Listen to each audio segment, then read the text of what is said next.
Hello everyone and welcome back to another episode of Katawa Shoujo. Um I I know I've been promising new parts every day, but I've been tired and busy. So but here I am. Part 8 of Katawa Shoujo. Last time we left off we got a note from Iwako and we're in Act 2 and I think we should be completing Act 2 by today or tomorrow. We'll see what happens.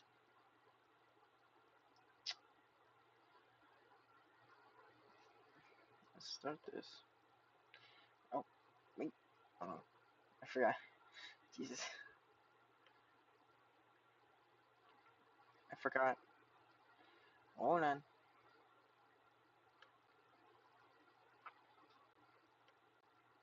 Yes. The last time I saw Awako was terribly awkward. Affairs themselves, she came to my hospital room, peeled me an apple out of curiosity, courtesy, and then we practically sat in silence for half an hour.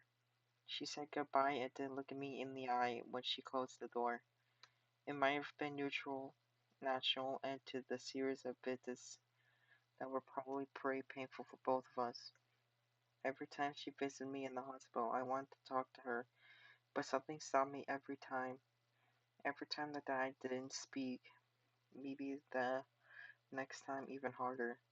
Iwanko always had this aura of fragility around her, as if she'd shattered into pieces at the slightest disturbance intentionally. I think it might have been that delicacy that attracted me to her. But after what happened back then, it felt as if she really had shattered. She looked so sad that I didn't want to say anything that might upset her, and I never could figure out the right word to say. I told her that it wasn't her fault. She nodded, and I really think she understood that if it had been that sooner or later something else would have made my heart go and give out. Yet she looked so hopeless sad every time she opened that door and entered my room. So I never managed to say the things I wanted to say at the end. I might have hurt her even more.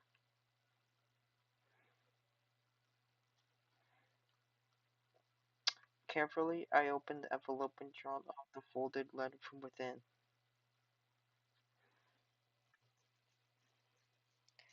Dear Michelle, how are you? I hope you are well and happy at your new school. Everyone here misses you. Almost all of our second year class got put together in class 3-1 for the final year, so we're pretty comfortable right from the beginning of the year. I'm sure you would have been assigned to this class as well. The mood among the third years seemed to be very anxious about the final exams. Even though they are so very far away, the teachers are barging us about it all the time. Even old Mr. Tachibana, who is, by the way, our homeroom teacher. This year, would you believe it? I was sure that he'd retire after our second year, but here he is nagging everyone about studying for exams. I think things like that are the main reason why the mood among the third year is so nervous. I must admit that I'm somehow losing confidence in myself as well, even though I've always fared responsible for long exams. It's so weird to think we are already seniors, isn't it? Time has really flown past. I wonder where it went. The new first year seems so young and somehow really innocent. I keep wondering if I was like them in my first year. I've been feeling nostalgic like this for a whole first trimester. There are other things I want to say. I'm writing to you because I felt that there are things I should have said after the incident back in winter. I really regret that I wasn't able to say them in person. I have no excuse for it. The truth is, the times when I visited you in the hospital made me worried about you. I'm not talking talking about your health. You seemed to become more distant and disheartened. It was natural after something like that happened, I'm sure, but somehow I got the feeling that you had given up on something back then. Happiness, maybe? I wanted to somehow express my feelings, but the right words didn't come to me. I couldn't say anything to comfort you. I am really sorry for not being able to support you when it mattered the most, even though I like you so much. At least now I can be more honest. If I could go back to those quiet days in February and March, I'd tell you to not give up on yourself. That's what I would say. Maybe you wouldn't have drifted so far away if I had just said something. I hope you've managed to get back on your feet on your own. Now that the distance between us is also physical, it also feels more final. Somehow I wonder if we'll meet again. Perhaps it's for the best if we don't. Still, if you would like to correspond, correspond with me, by all means, write me back.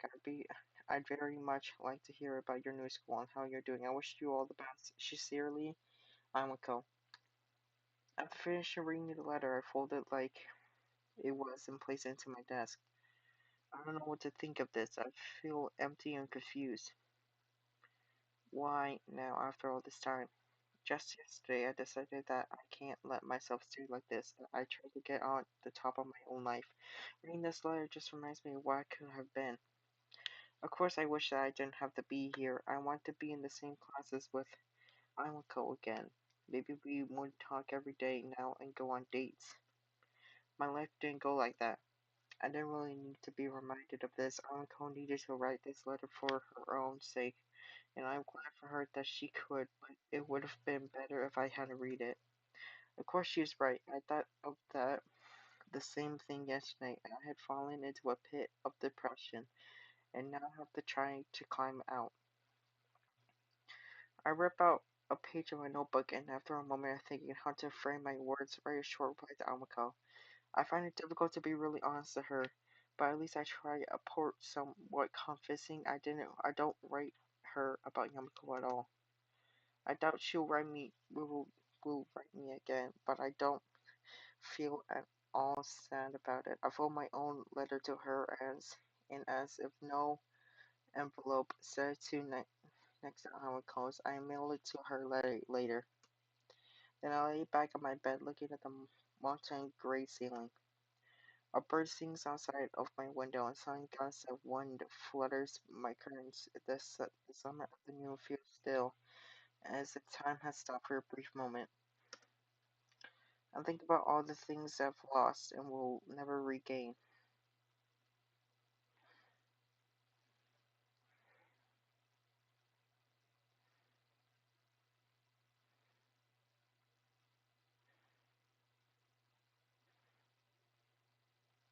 Thus, the long, good days of mid-June passed by. I mailed my letter to Alanco and received no reply. Having decided to ditch the old me, I started observing my fellow students even closer than I did before, hoping to understand how other people cope with their own issues. I start seeing things I didn't before, and it makes me wonder if I've been wrong twice.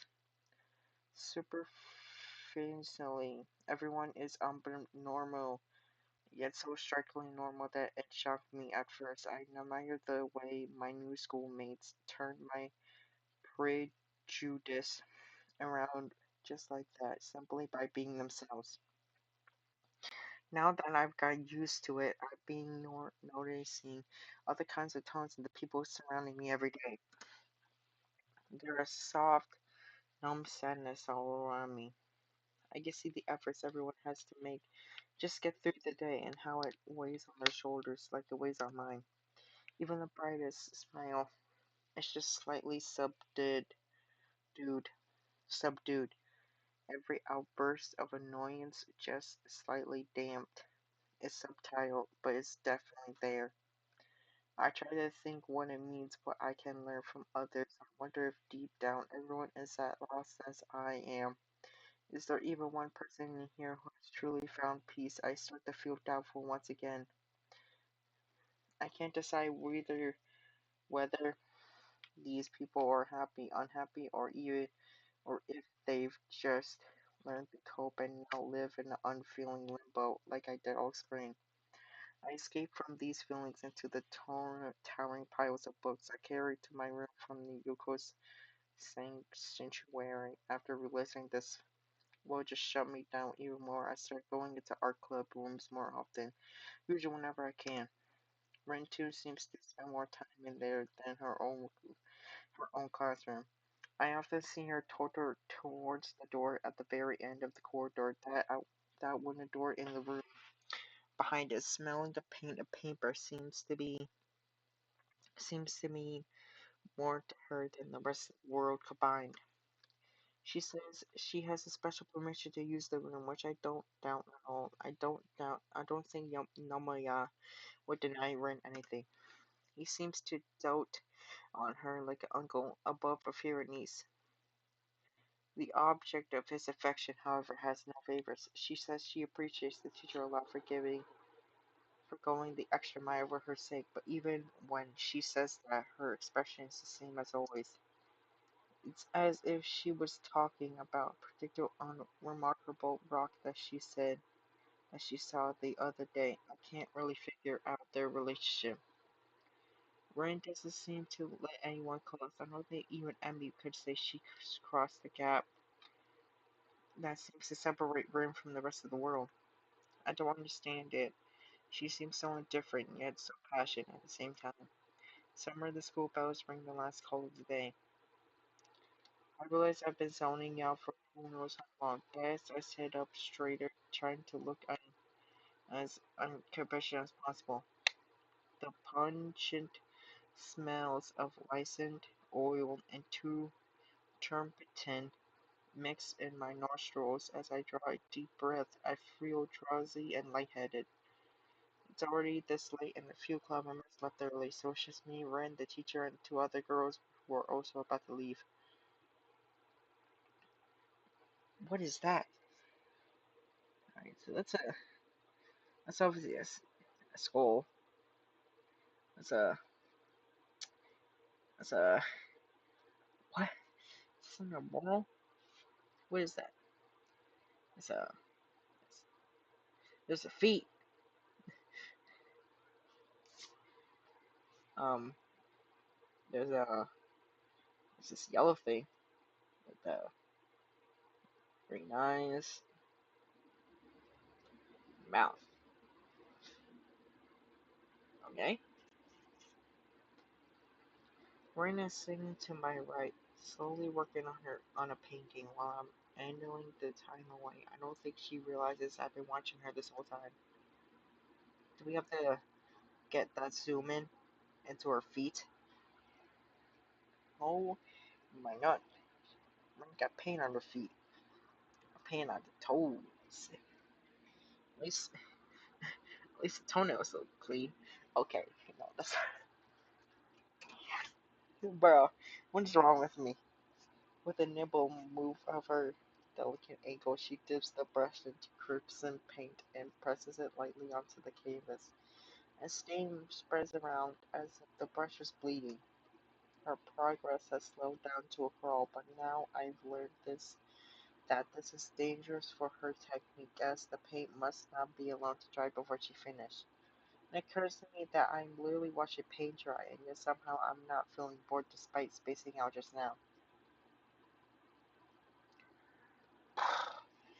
Most of the time, the art club is very relaxed and free form, apart from times when Nomiya gets really excited about some technique or style and wants to teach us about everyone is free to pursue their own interests. Lacking one, I keep floating around with it without a direction. I try this and that, but nothing really leaves me with a deeper impression. Not to mention that I don't seem to have a special knack for anything. Well, I did get praise for my attempt at watercolors, and I felt pretty good about that myself, but that's it. I suppose it's to be expected. I joined the art club mostly on whim after all. I'm thinking that maybe I should quit the club if it's going to be this pointless, but there's nothing really wrong with pointless, and I can't exactly say I'm not happy. Unsatisfied, maybe I've got only myself to blame for that. As the pair of girls exit the club room with a cheerful bye-bye, Nomiya stands up from his desk, his chair scoots back with a loud screech that breaks the harmony of this quiet afternoon. He taps a pile of papers in his hands twice against the tabletop in order to straighten them that stretches his back. I have a faculty meeting to attend to, so I can't stay. I'll have to do some paperwork later, so if you want to stay, we can talk then. Sorry about this. There are two people here, but he's really talking to only one of us. Nomiya spends extra hours of his time mentoring Ran after official club hours are over, and I'll bet he'd like to discuss his plans of getting Ren's art into a gallery a little more. It's alright. I think I'll probably be here, but it's not a big deal if I'm not. I don't really have much going on now. Ren answers without moving her eyes from her work in progress. The tone of her voice is neither the polite kind except when talking to a teacher, nor her usual monotone. So I won't need to send a search party if you aren't here. Yes. No thanks. I don't like to party. We could talk later. Good girl. Stop calling her that. Jesus Christ. Oh my god, bro. What is wrong with this game?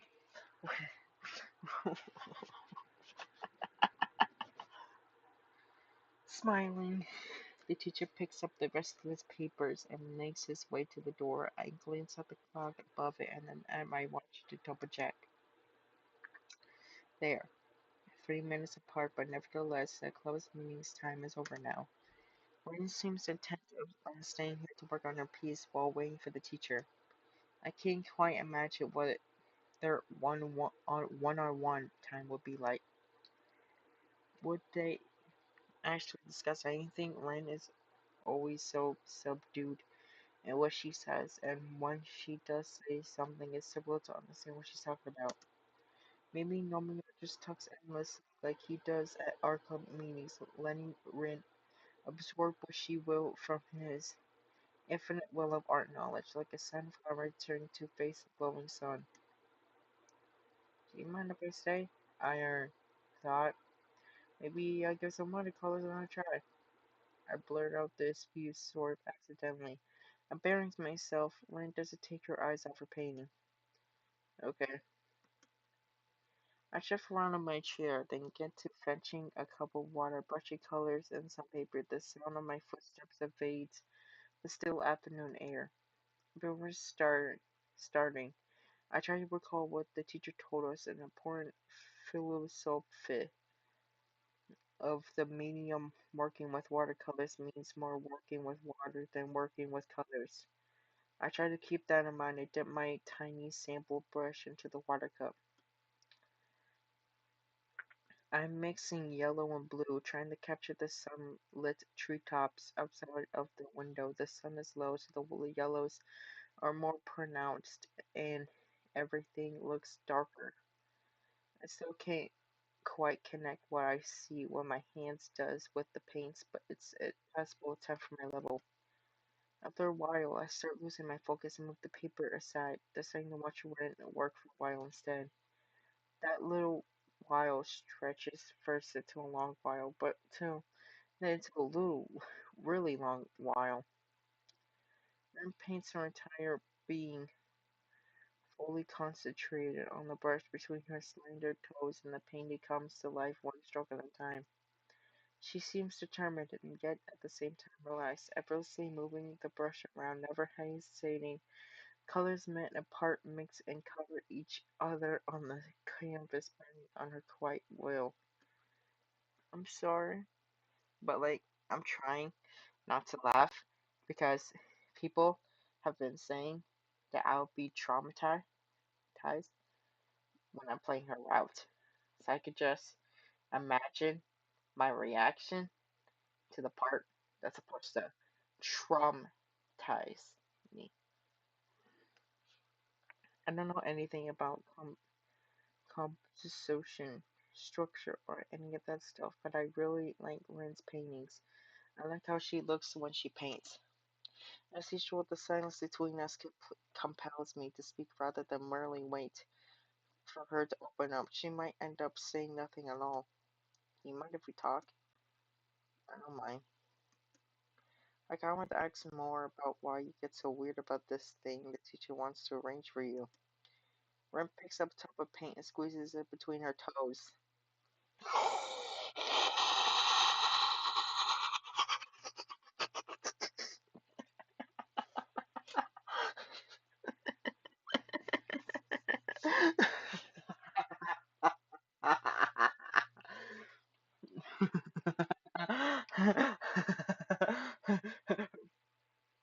Funny.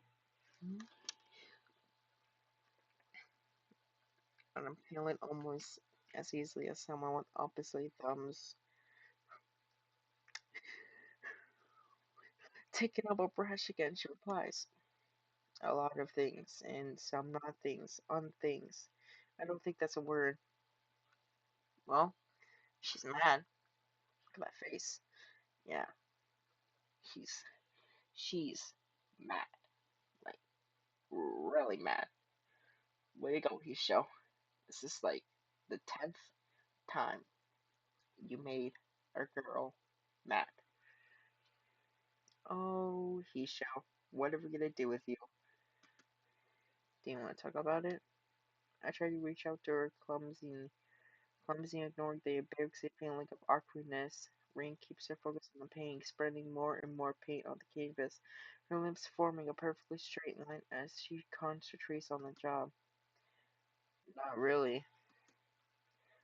Talking is hard. I mean, it's not hard. I'm talking even now, but saying the right things is really hard for me. No matter what, I just can't say the things I want. That sounds weird. It's true. I say all kinds of things that I don't really mean all the time, and sometimes I forget words and then I use the wrong words. I even come up with the new words for things that aren't some. That's the worst thing. I get really nervous and everything comes out as a mess, and I even don't really understand what I want to say. I think there's something wrong with me that makes it like this. Remember when I said I can only think of four things at the same time? I nodded wordlessly. It's not really four. I mean, it is four, but everything else is also there, kind of in the background, like being in an amusement park and a beehive at the same time. But that's not the point. I used to do better, like six or oh my.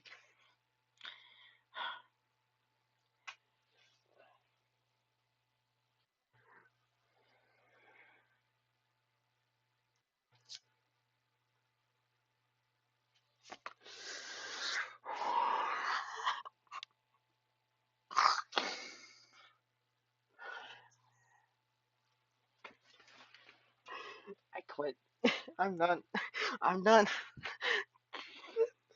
Oh my god. No. Great. Six or seven things. I think so, at least. I feel like I'm becoming dumber. I think everyone has times when they feel like they can't say the right things, but it's there all the time, stronger and deeper. Yeah, deeper is a good word. I like the word deeper. It's that feeling of being underwater. Maybe it's just art. The more I paint, the more words I forget. Maybe at some point, I forget how to speak completely. It feels like I'm slowly forgetting everything. Do you remember what you thought about things 3 or 4 years ago? I don't. A long pause ensures which time seems to bend around itself, almost tying itself into a knot. I don't think I've ever heard a Ren talk this earnestly for so long about anything before. It's like I'm fading away from this world. Well, that's just sad. I feel I feel the same way. I don't even know what that means, but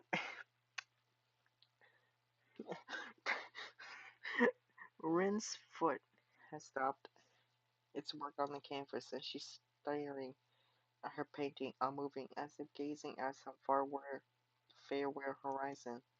Sunlight briefly glints in the corner of her ox eyes. Something floats up into the top layers of Rin's being, and she lets out a long breath. Then she blinks and it's gone. Painting stays behind when I look at my old things. I remember what I was thinking back when I made them. They make me feel like I can be with all the past me's when I was different me. I guess they are the proof of my existence. She uses the exact same words Nomio what used when he spoke to us, and of the nature of art, I didn't think Rin was paying any attention back then. I wonder if she was listening or whether she had heard the passionate speech from Domia before. Either way, I feel overwhelmed. Hold on, guys. My headphones are gonna die, so this is what I'm gonna do. We're gonna pause for right now so my headphones can charge. The episode is not done, not yet, because we're only like 26 minutes in. This will be a very short episode, but I'm gonna let my headphones charge. We're gonna take a pause, so that way when I come back, I can record the rest of this episode. Okay? We're gonna take a quick break. Okay, I'm back, and I let my headphones charge, so we should be a-okay. Either way, I feel overwhelmed. Boy, are you complicated? I would have taken up writing a diary. Her eyes quickly flicker to my direction and then back to the painting, but she doesn't pick up the brush anymore. That's a great idea. Why didn't I ever think of that? Are you being sarcastic? What's sarcasm? I don't call her on the joke if it is one. Right at that moment, Nomio returns from his meeting. He waves to us a very melodramatic hello, immediately surprised to see me here along with his pet student, walking with his boisterous gat to his desk. He drops his papers upon it. He picks up a handkerchief and cleans his glasses with the incredible meticulous care before walking over to us. Before he is within earshot of us, Rim says something to me in quick and quiet voice. Change is the scariest thing in the world to me, and I seriously don't know if I would want to change who could do the thing the teacher wants me to do. I don't if I could even if I wanted to. Hello again. Hello. Hello. What's going on? He smiles a bit sheepishly, looking at both of us with uninhibited interest. Oh, nothing. We were just talking about that thing with your acquaintance and the gallery for Ren's work started off. Oh, any decisions? I look at Ren, who is trying to arrange the bothered expression on her face into something else. Anyway, I don't have much to say other than that you should go for it. Alright, hold on. Let me look up what decision I have to make.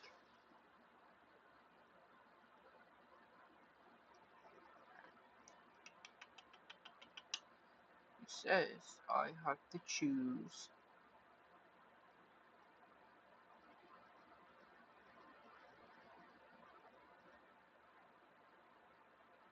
Anyway, I don't think I have much else to say other than that you should go for it. Alright, it says I have to choose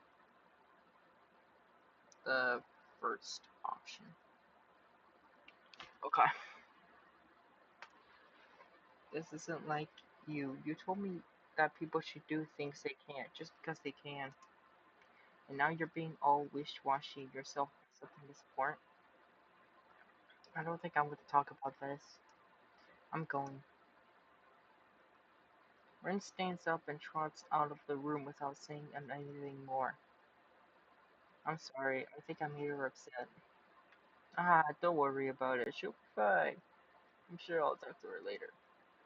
Nomia looks at me over his circular pink glasses, smiling sympathetically. You've made friends with her then, Naki. Well, something like that, I guess. Depends on how you look at it. To be honest, I'm not really sure. It's more like me and Ren just tend to hang around with each other, eerily talking or not about something that more often resembles some twisted mockery of philosophy rather than normal everyday things that friends chat about.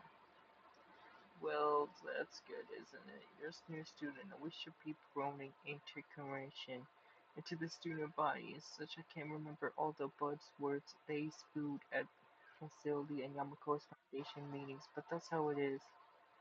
Tasuko isn't the most social person around these parts either. Yeah, that's definitely true. So she talked about my suggestion to you. Oh, no, not really. I think it's been more me pressing her to decide something. Maybe I shouldn't have. No, I'm sure it's fine. I'm too soft with her, even when I shouldn't. I don't really know how to handle Tsuka. She's so independent and willful. Um,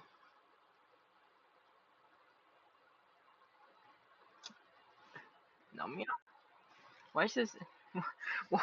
What? What? Um, why is this tongue out, dude? Why is his tongue out? Why is his tongue out?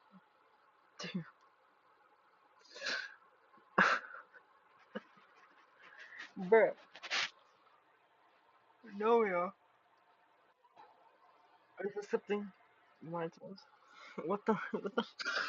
What? What? I. What? Why is his tongue out? Jesus, dude, don't tell me. Is Nomeo one of those people?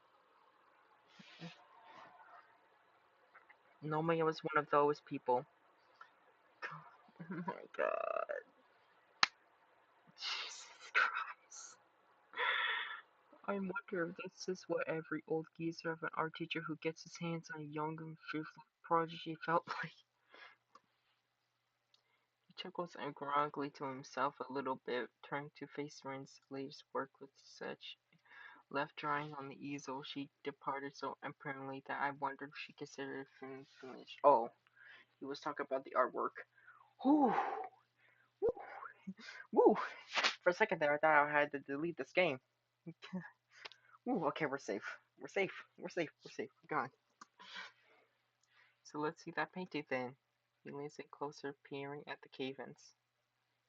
Bruh, back up. You,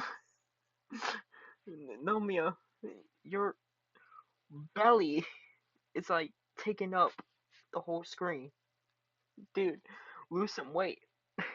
Guys, I know I'm fat in real life, but like, Jesus Christ. This guy, his belly is taking up the whole screen. Go ahead, get it go. It draws you in, doesn't it? Naomiya stands back straight, his face a dreamy, nostalgic visage. I don't answer him, as he seems to be taking my arrangement as a given. I sometimes stay here after hours just to look at Tusco's paintings. She really just prodigious, and at such a young age, I get shivers just thinking of what she could become in a few more years of refinement. UX what makes an artist remember this is it. They take a piece of the world and reshape it in their own image, metaphorically, of course. Looking at her makes you wonder what the world looks like through her eyes. It's a wonderful thing to be young and full of passion. The most e- extraordinary time of your life. You would just do well to remember that, Naki. Yes, sir. It's so silly. People always ask artists where you get your ideas, as if ideas were something sold at the market for pocket change. You can't explain inspiration for people like Tuzigo. It's like breathing, it's an instinct. I've met I've met maybe one or two with the same kind of raw potential, but no amount of potential will amount to anything if one doesn't work to realize it. It's practice, technique, skill, and draw for hour every day for a few years, and even the most hopeless case becomes a possible artist. Tsuko Tsukuya is not brilliant because she was born with a natural talent for this kind of thing. She's brilliant because she works harder than anyone ever since she learned to hold a pen, most likely. And all of it with her feet no less. Absolutely phenomenal. Silence fills finally lands in the clubroom as Nomiya lets himself get drawn back into Ren's painting, gently murmuring expectations towards the still wet canvas. What kind of things do you paint yourself? As if walking with from a river, he looks at me surprised at my talking to him. Oh, I don't. Not anymore. I became an art teacher only after my career in that field came to an end.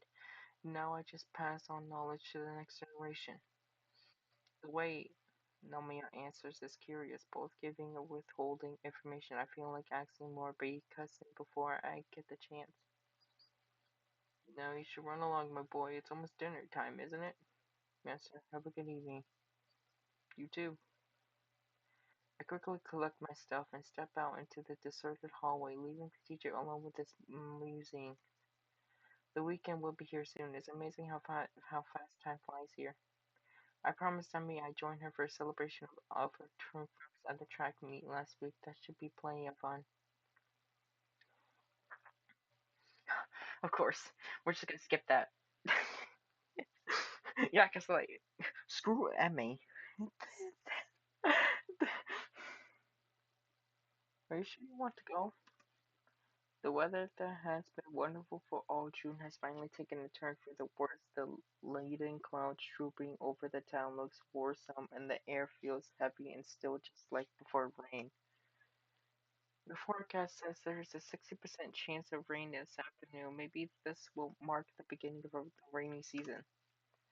Of course, I'm sure. I've been waiting for this all week. And we had planned a picnic at some nearby park with snacks, but plenty brought from the convenience store. But with the weather that's gloomy, it seems risky. I asked some other people to come too, but they didn't want to go because of the weather. We have to prove them wrong. Wrong how? You know, like how it's always raining when you think it won't, and when you think it will, it doesn't. We'll go no matter what, so it's a win-win situation. I've been going without sweets for weeks because of practice for the track meet, but now I can't splurge on anything I want. The way I say words is absolutely insane. Nothing is going to stop me now. I thought you were all about healthy lifestyle and stuff. Oh, Hisho, you understand so little. That's not a single girl on this planet who doesn't love sweets. I can name a few. I don't like sweets. Like her.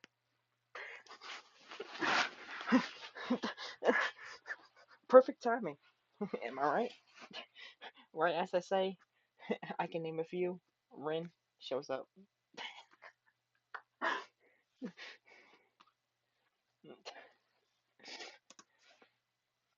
She doesn't count. Anyway, is this clear? What do you mean Rin doesn't count? She's a person.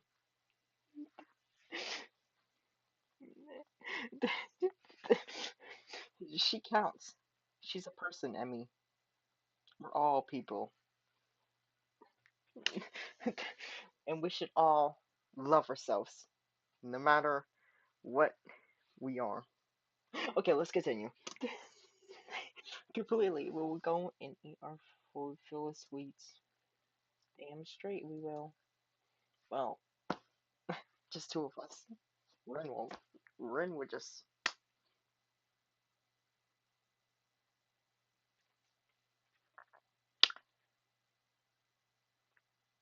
Yeah, yeah, Ren. Will just be Ren. I'm going to have to work it off later, but it's so worth it. Emmy seems to be extremely determined about this. She is possibly excited, burning with energy as always. But something seems special today. It looks like she can hardly stop herself from jumping up and down on the stop. Come on. I grasp the wooden handle of the umbrella I brought and start to follow the two girls who seem to have no quo, quo, quo, quo, quo, qualms about leaving me behind if I keep daydreaming. My umbrella is really fancy, the old-fashioned kind with the curved handle and a metal spike at the end, and used to belong to my grandfather. It looks like an antique, but it's in really good shape, almost as good as new. It's really big too. I remember how my grandfather, my grandmother, and I all felt neatly under it when the rainstorm caught us on an afternoon walk years ago when I was around 9 or 10. My grandparents are both gone now, but I still have the umbrella to keep my dry when it rains. We walk around the road along ah! We walk along the road, looking down from the school towards the convenience store. The clouds casting their dark shadow on us. The weather seems to be taking a turn for the worse, and I'm pretty sure I just felt a raindrop on my head. Didn't you guys think of taking umbrellas? It really looks like it rain. Ren looks at her amply hanging sleeves, shrugs her shoulders. I don't have one. Besides, a little rain won't kill us. I mean, like, oh really? Oh really? Rain, rain won't kill us. Rain, rain, rain, rain, yeah, according to Google, it says, yes, rain can kill you directly through drowning and the resulting floods by causing frontal hypothermia if you get soaked in the cold weather or by producing deadly lightning strikes. So, boom! Emmy, you're wrong. I just saw this. I am the smartest person in the world. I proved Emmy wrong. Rain can kill you. Goodness gracious. She pushes her chest out, looking very confident about that. We aren't made of sugar. That's exactly what girls were made of, especially considering what you're planning to gorge yourself on today. You think girls are made out of sugar? Like sugar and ice with everything nice? And like Chemical X. And then the Powerpuff Girls were made. Blossom, Buttercup, and um oh yeah, Bubbles. How can I forget Bubbles? Well, I want to say all of us are made of sugar because sugar is sweet and well, Ren. There's there's Ren. I need to stop being so mean to Ren. You guys are not they calling me out of how I'm sometimes mean to Ren because nobody watches my gameplays. Anyways, I thought that's exactly what girls were made of, especially considering that what you were playing to gorge yourself on today. She just sticks out her tongue in reply. Wow, she's such an 8-year-old. Hmm. She even looks like a she she just looks like a kid. That's why I'm doing her route last, cause she's a kid. She looks like a kid. I know she's 19, but like, dude, she looks like a child. That's why I'm doing her route last. The walk down from the school to the local shopping district is not a long one, but it's not very short either. It's all downhill, so our steps roll easily, but time stretches out nervously. Nervously? That's a nevertheless. The distance is right there in that gray area where you don't expect the trip to quickly over with, but you aren't preparing for a long walk either. Thus, the trip is slightly too long to stay comfortably quiet the whole time, though the girls don't seem to mind. Ren walks calmly ahead, seemingly lost in thought. I'm kind of wondering about staring at a conversation with, since the last time didn't end very well for either of us. I am very strange a single word for her sentence then. Excuse me. God. Emmy, on the other hand, is way too happy about just walking. She seems to literally jump at a little at every step, or skip over cracks, or balance the edge of the sidewalk. Every now and then she commits. She commits. No, she comments. Oh God. On something to which replies an automatic sounding nonsensical way that makes Emmy giggle a little. Wow, that transition was really, um, really well edited. Pro- Props, clap it up for that transition. As we reached the bottom of the hill, the first raindrop begin to fall. I feel one hit of the top of my head, then two hit my nose and quick suggestion. Oh my God! I just remembered this is the same place where Hanago kissed us. I miss my girl. I miss Hanako. I don't want to do her bad ending. Whatever.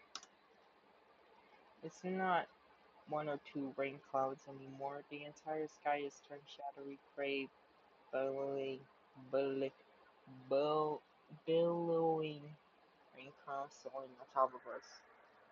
There's a moth in my room, and I'm really distracted by it. It's trying to get to my light. Oh, wait. Oh, it's getting close to me. Stay back. I'm watching you. Oh, hi, Emmy. Oh, shoot. I guess we aren't going to have a picnic then. What now? Maybe we could have a rainy picnic. A picnic in the rain. Good, good idea, Rin. Yeah, let's just sit down and our food get soggy. Oh yeah, let me just take a bite of my sandwich. Oh wait, I can't because it's soggy. You gotta think, Fred. The food will get soggy.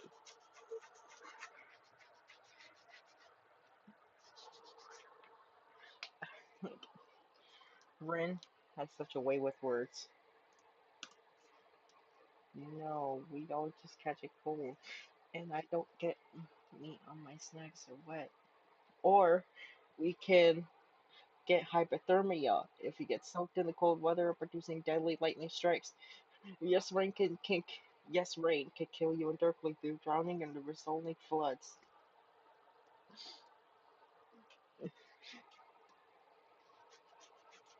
Kind of like that. Not just the sad part though. Rin, this, this, this Rin like the rain. Oh my God, why? Why is everyone in this game so depressed? Emmy considers our problematic solution for a moment while I open my umbrella and lift it up, trying to hold it so the three of us can get covered. Hey, Husho, have you been to the Shinja yet? It's a cafe somewhere around here, right? I've heard of it. Oh God. Oh, the moth. It's back. Oh, Jesus. And I'm so itchy. Goodness gracious. Uh, it's a nice place. Let's go there and wait out the rain. If it's just a really quick shower, we can still go for the picnic. And if it gets worse, we'll just order a cake there instead. Why are we just standing? Why are we just standing here? Let's go to the rain. No, not to the rain. To, to oh my God. Let's go to the Shanghai. Oh yeah, with these uh these two girls.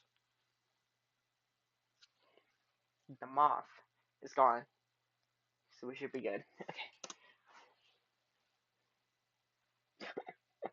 They just disappeared. They teleported. That's the power of Emmy and Rin. They can just teleport. They can they can literally just teleport. That's how that's how that's how powerful Rin is. She could just teleport without arms. Neither Rin nor have I had better ideas, so with Emmy taking the lead, we start walking briskly along a side street. The cafe is only a few blocks away, but even with the umbrella, we can't avoid getting a single drip gale, but the rain keeps coming down harder and harder. Raindrops leave tiny dots on the black as as as Palt rolled with them combine into bigger patches like puntless artwork being made in front of our eyes in mere seconds. It's pouring heavily, drumming on the hoods of the car parked on the sides of the street and heavily flowing in little cracks along the sidewalk. The yellow light shining through the rain water streaming down the windows looking very warm and tune. I shake the excess water off the umbrella and head inside with them, following Emily to a benched table in the furthest corner of the small cafe. Where is she? Where's Yuko? I'm not excited to see her, but I know she's here, so I'm just expecting it. The place is almost full. Apparently, other people had the same idea as I and now we're all just stranded together here in some cozy little place. Vanished wooden piles and paper screens mixed with Persian style table and chairs in discordant harmony and a culture of old and new. Well, we've been here before, but you know. Ah! I'm so itchy! Bro, where I live, mosquitoes, like, get me all the time. I can't make this shit up. Light jazz plays quietly in the background, though it's mostly drowned out by the murmur of the customers. There's only one waitress serving the full houses, frankly gliding from one table to another and trying to keep up with everything. To my surprise, I think I recognize her. I watch her deliver a tray of teacups and pat, pat, pat, pass trays to another table, taken by Yamako students, then take an order from a middle-aged group sitting across from us before finally turning to serve us. Yuko? Now that she's close and facing me, I see that it is really her, the part-time librarian of Yamako in full waitress attire. It's a pretty cute outfit, and she has tied her hair and balanced to match. You don't have to say cute. It's a completely different image from her mousy, plain style. Her other job, Yuko blinks a few times confused and remembers that she was about to say something. Hi, welcome to Shinsha. So you work here too? I thought you were a university student or something. Hey, yes, that too. It's a part-time job, as you can see. Ehehe. It's student. It's Sunday, so there aren't any lectures. She's a part-time student. The librarian is a student. The woman I thought was an adult is a student. Dude, what? Doesn't she own the library? My head hurts because now I'm so confused. Good thing too. Oh wow, thanks Yuko. That's really nice about me having a headache. Since today has been so busy, I'm wishing for another pair of hands anyway. I'm in a bit of a rush, as you can see. What can I get you today? Amy doesn't hesitate even for a second. Her eyes glitter like those of a kid in a candy store. Tea for everyone and cake for me. Yuko tries to stay as formal and professional, looking as possible, smiling cheerily at my reversible company. Okay, how? How is Rin going to drink that? How? Like, explain to me physically, possibly in the most logical and excellent explanation. How? How? Yuko tries to stay as formal and professional looking as possible, smiling cheerily at my reversible company. You know? I made a joke saying that how is Rin going to play video games, and someone said toes, but like, how is she gonna do like combos and stuff like that in like fighting games? Uh, yes, today we have a choice of strawberry shortcake, raspberry layer cake, or lemon sugar pie. Well, you mean you have two, because I know I'm I'm I'm reading this right because what do you mean pie is cake? What? Because last time I checked, because I'm not stupid or anything, but last time I checked, I'm pretty sure pie isn't cake. Strawberry, no lemon, no. Actually, I'll take both. She looks at me in a challenge, and I'll just take the pie. Nothing. Of course. Okay, Ren.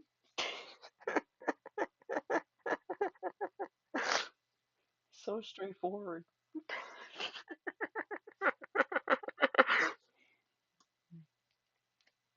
Emmy makes a face. Ren.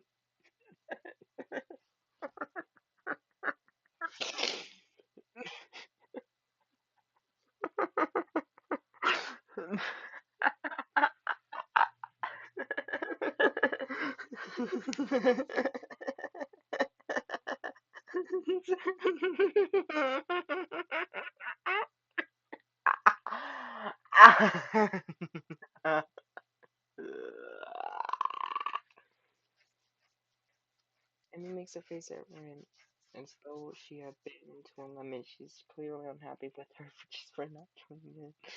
Oh, come on, Ren, let's not play at all. Nothing. Thank you. No, no, you silly. I meant that you should order something too. I'll take a straw then. My feet are all wet. Sorry? The drinking kind of straw one, please. You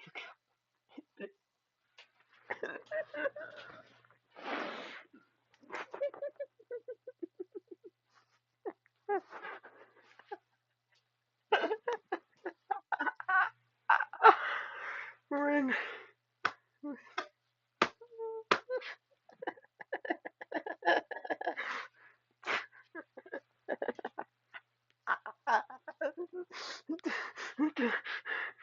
Just imagine you work at a restaurant and then someone comes in and orders just a straw, a drinking straw.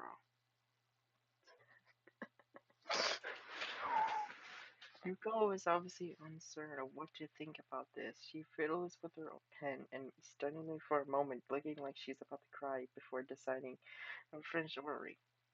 Oh wow! Look what you did, Ren. You made the Liberian cry. Way to go! Thank you very much. She bows down a little bit too deeply and scampers to safety behind the counter. After the ordeal is over with, I have a chance to relax a bit and take a better look at my surroundings. Almost every table is occupied with people happy to be out of the rain, thankfully sipping their tea while waiting to dry off. Frank's minutes of grumbling about the lazy weather or discussion over recent homework carry from nearby tables to my ears. Each one overlaps the other, but all are covered by the sound of falling rain.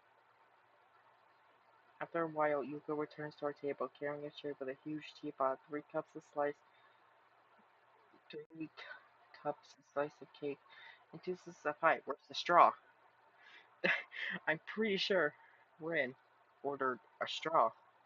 Where is it? Where's the straw? Because I don't see the straw. Where is it? You go. You go. Where's the straw? We didn't give Rin her straw. Rin never got her straw. That is sad. Guys, we need to do something about this. We gotta get justice for Ren. She didn't get her straw. She slapped the tray onto our table with a clatter, almost made the teapot toppling over Ren into Ren's lap. We barely recovered before she bows again and leaves hurrying over to serve the other customers. Emily has been eyeing her strawberry cake with very hungrily all this time, but somehow she managed to contain herself until you come without the sigh. I don't know why I'm laughing, but I can just imagine. Ren. So, Ren, you're gonna eat the straw? I mean, why else would you order it? She did seem like gusto. While I could content myself with powering tea for everyone and placing the straw in Ren's cup. Ren looks at the way the tea swirls around and around in her white china cup.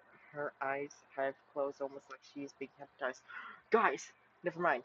She did get her straw. Yes! She got the straw.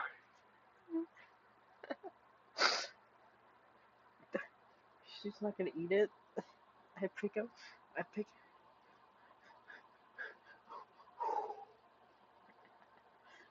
Ren is not gonna eat her straw. I pick up my fork and eye the food in front of me. The pie I get looks pretty perfectly done. I think layer of nearing the top creamy lemon custard. After having the first bite, I pause the ring with the combination of tangy citrus and smooth sugary mariju. It's quite good, though a bit too sweet for me. It's very good. What?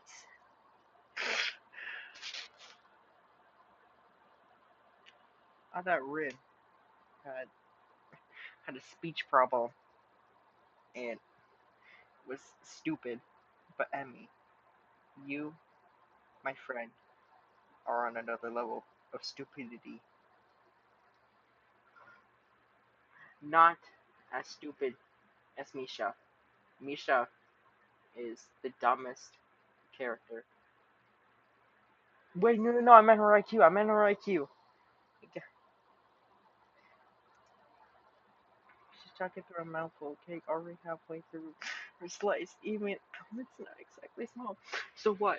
As she talking crumbs just like going onto Rin's shoulder and she just staring, no emotion, because she's Rin. I want to taste some of that. Oh, you. Hey, that's my. No, that's my pie. You, you want the birthday? Ooh, that's it. That's for fighting. I don't play by my food.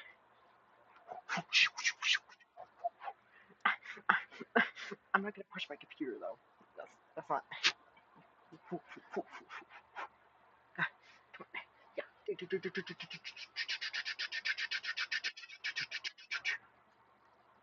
Uppercut. Yeah. I win.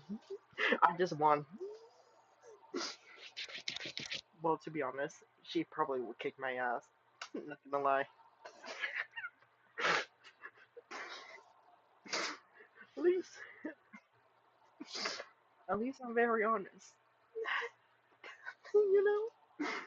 Before I get to respond, she strikes up a delicious pie, takes a piece with her fork, and escapes with it. This is pretty good too. What are you doing? You have a slice of your own. Yeah, but if I started on that before finishing the cake, it'd be rude, don't you think? So what? You're just gonna take Rin's?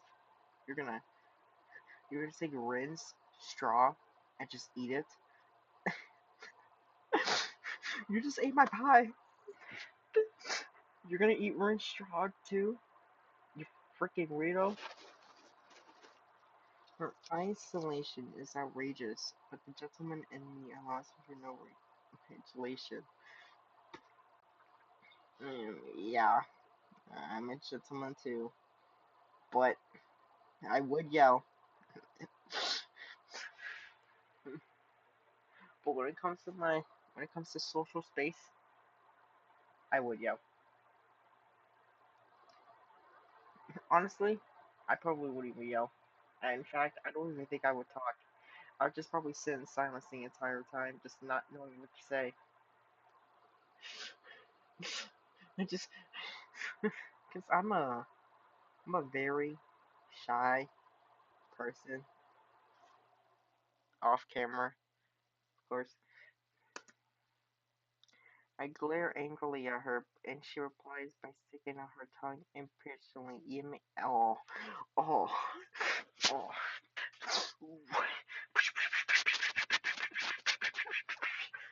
I win. I won again. Oh, I think she just hit me. Oh, I take another sip of the tea in my cup. It's good and hot, even though I don't usually care much for tea, and the atmosphere in the cafe is very relaxing. Then why did you order tea? Oh wait, it was Emmy who ordered tea, and she didn't even ask if we like tea. I don't even like tea. I don't even like coffee either. I just like flavored water. It's like it and soda, I guess. I don't really drink that much soda because my parents don't really buy it. It's good and hot, even though I don't usually care much for tea, and the atmosphere in the cafe is very relaxing. I don't mind spending the rest of the afternoon here, not even after Emmy orders her second piece of strawberry cake and Rin spends most of the time staring thanklessly at the rain streaming down from the heavens. Even Yuko rolls her eyes at the third piece of cake disappearing into Emmy's bottomless stomach just as quickly as the previous two. Goodness gracious, Emmy. She could eat like five. What? I guess we figured out that Emmy likes strawberry shortcakes. So what? She's gonna order 10? No, not even 10. She's gonna order 100 strawberry shortcakes at the same time and eat them with one gulp. Who is she? A gourd cap? If you don't know that reference, then I don't know what to tell you. Despite the passing of the time, it's still raining outside. When we exit the Shenzhen, it seems to be laying up a little. Too bad it had to rain on your parade. We weren't supposed to be. Weren't we supposed to have a picnic? Yeah, but Emmy kind of had a strawberry shortcake hyperactive instant because she's Emmy.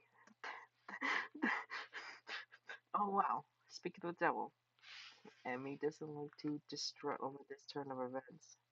Nah, it's fine. We had a good time, didn't we? I feel really pumped up.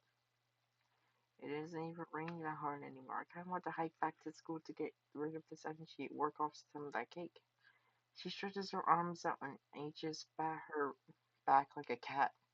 She's flexible, like really flexible. Why? Why is everyone in this game so flexible? Goodness gracious. She likes to run, I guess. After rolling her shoulders around twice, she smiles brightly. Man, I can't really run with these legs, though, especially uphill. I wish I brought my other ones.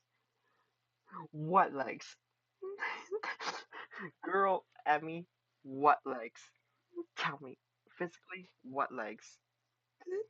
What legs? What legs? What? What legs? What legs? What do you mean other ones?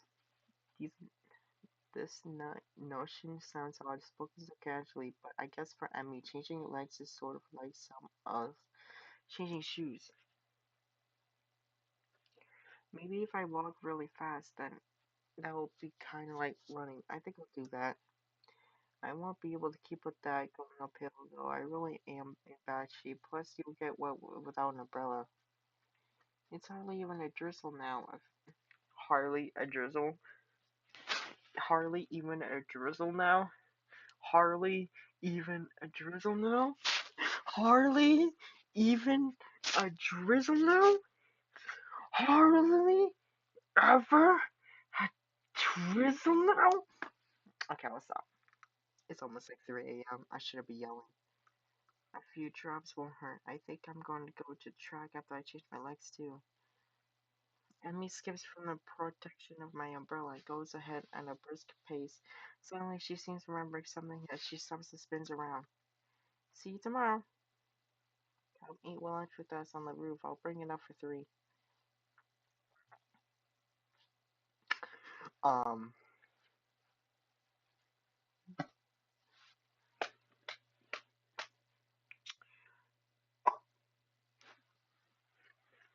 hi.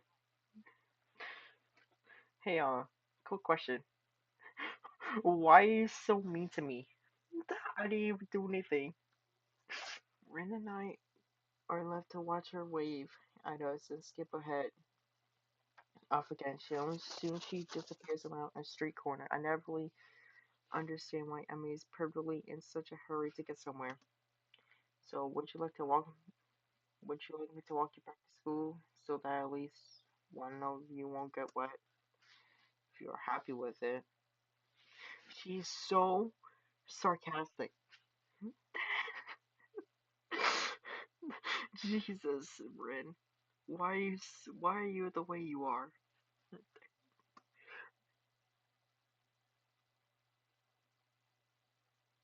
Sorry.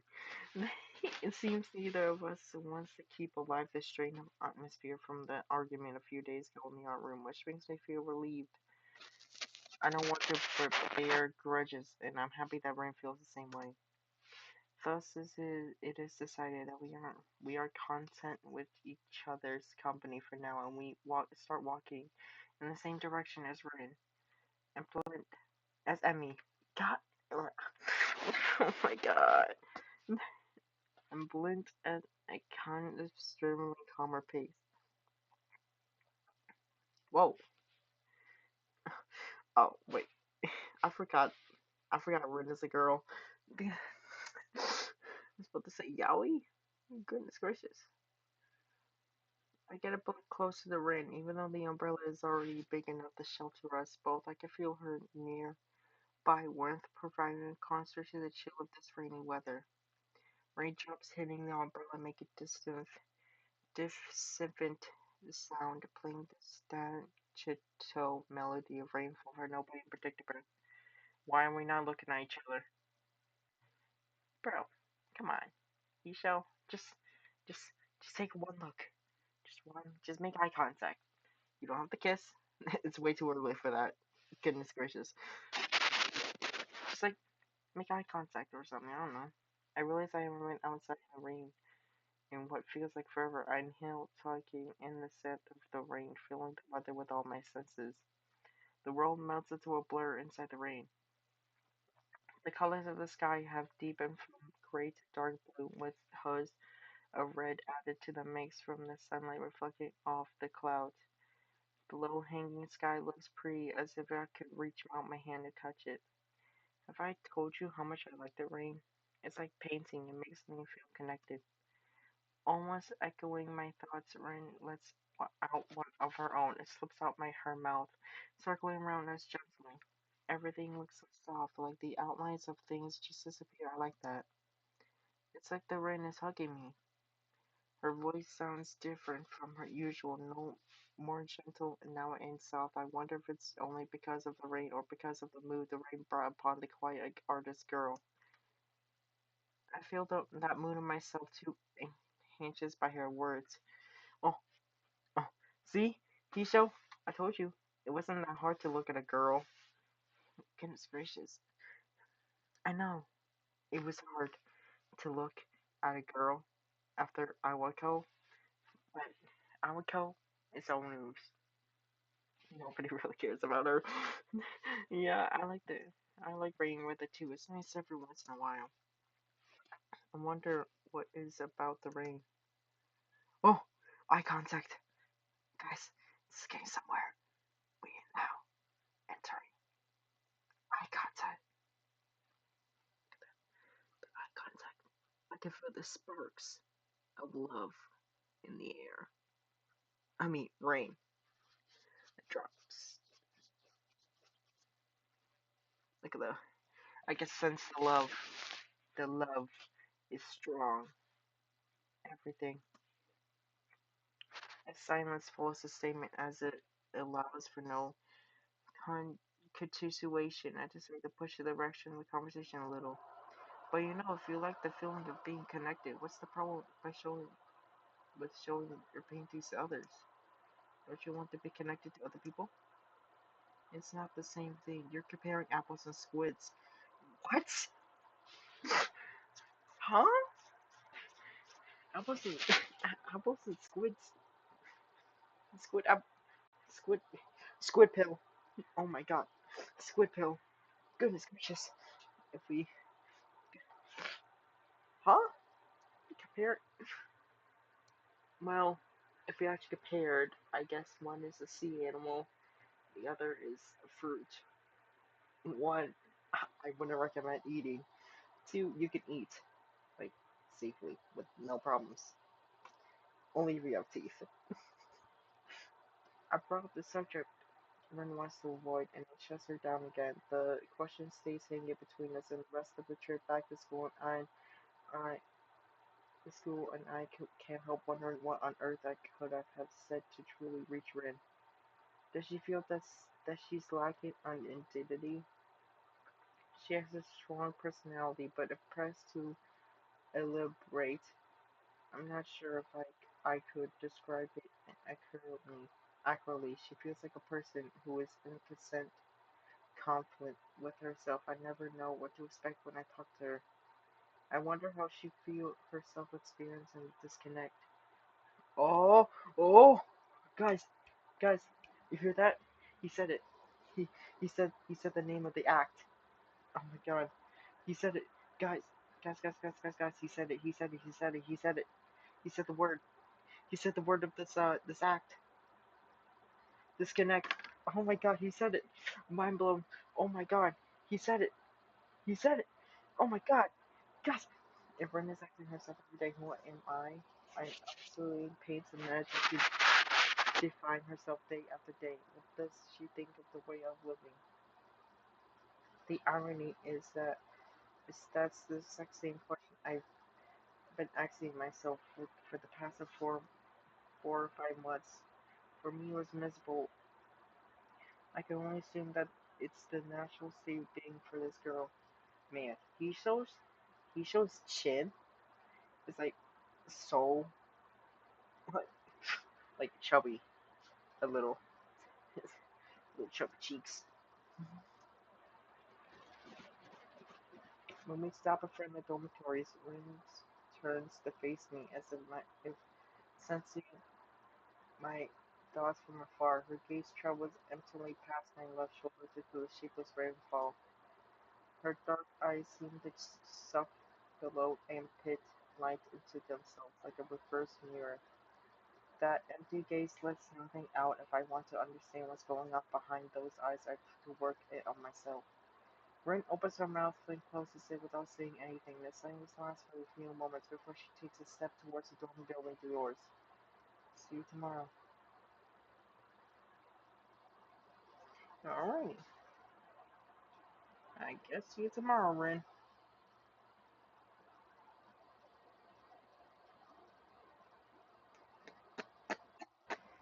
Next morning, like every second Monday morning until he says otherwise, I have an appointment with the nurse. They allow me to skip part of my first class in the morning, and I don't feel any shame at skipping the rest either. Oh my god, not the nurse. Dude, I hate seeing him. That Kaito. from Vocaloid looking what I can't cuss. So rather than say but, rather than being thankful, I get to miss word history. And I instead feel dread when I think about these appointments. I wake up at the normal time anyway, and wash myself in the bathroom. I share with Kenji, timing my sleep dispelled eyes. I quickly get dressed and put my laundry in the basket. I pack up for the school day, and I have all my homework done like usual, so I have a bit of free time now. There's no point in going to the morning class for 20 minutes before I had to go to the nurse's office, so I lay down on my bed and read a book until it's time to go. Nurse! Okay, the door to the nurse's office is open. This unusually enter while knocking to then announce my arrival. Looking up from his computer screen, he mumbles me to take a seat with a friendly hello. Steam wafts from a piping hot cup of coffee on his desk is probably not his first day today. How are you feeling on this wonderful morning, Hisho? I'm alright. I think it was cold yesterday because of that rain, so I woke up feeling a little bit groggy. Groggy? Oh my god. You too, huh? Quite a few kids got caught with an umbrella, so we've been spending time hanging out masks and curing sniffles. Alright, today it's a test day. Give me your arm. I extend my left arm towards him, keeping my face expressionless. The nurse ties a rubber tourniquet around my bicep with a practice movement and briskly goes on, goes about his business. I don't think anybody really likes getting stuck with needles, but at least I got over my distaste for them. I had to. Now I barely even twitch at the moment of truth. Once that's done, a blood pressure check follows. Then there are checklists and questionnaires to go through. The nurse nods and scribbles in my answer to a question as I give them.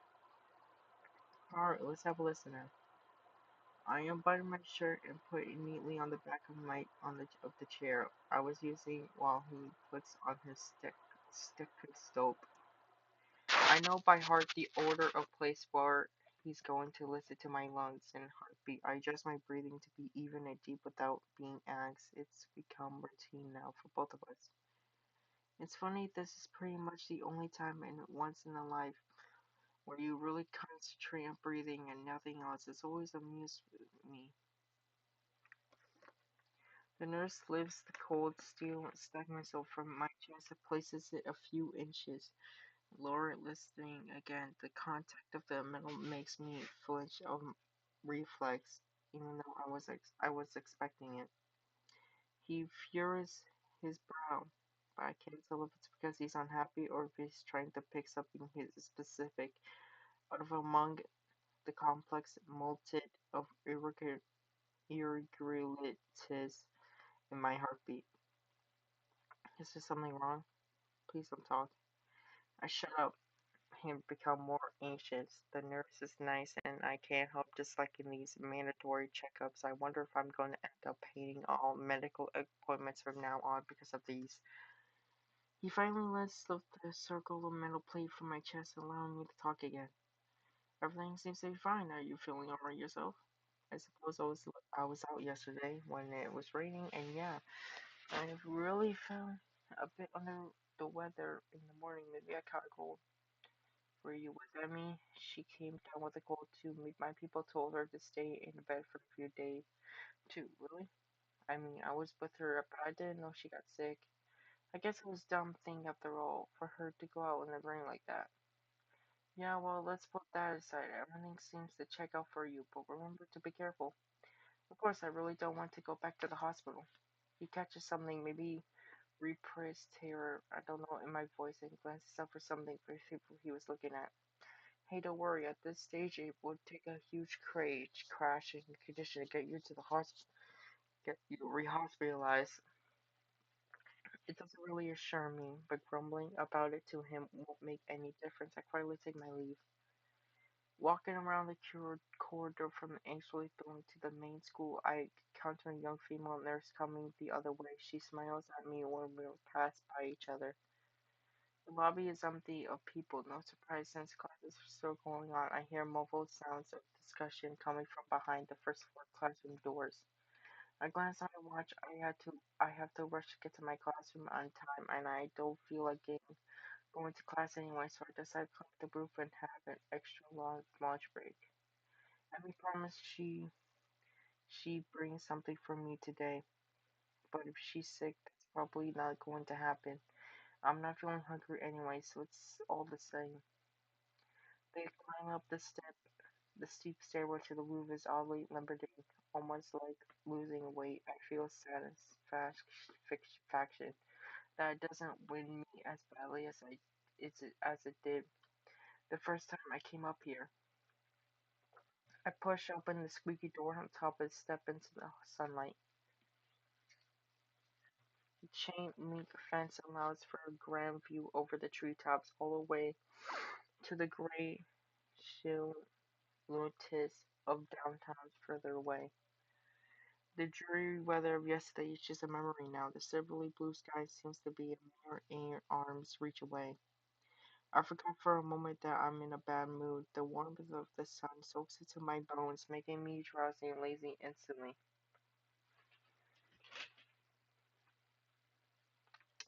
The bell rings for lunch break, startling me back into reality. Soon afterwards, the cloud below me burst into life. Students pour out the doors down to the onto the ground, intent on enjoying lunch at the quote and the lunch gardens this very weather. When I hear the door to the stairways being pushed open, I don't bother turning to see who it is.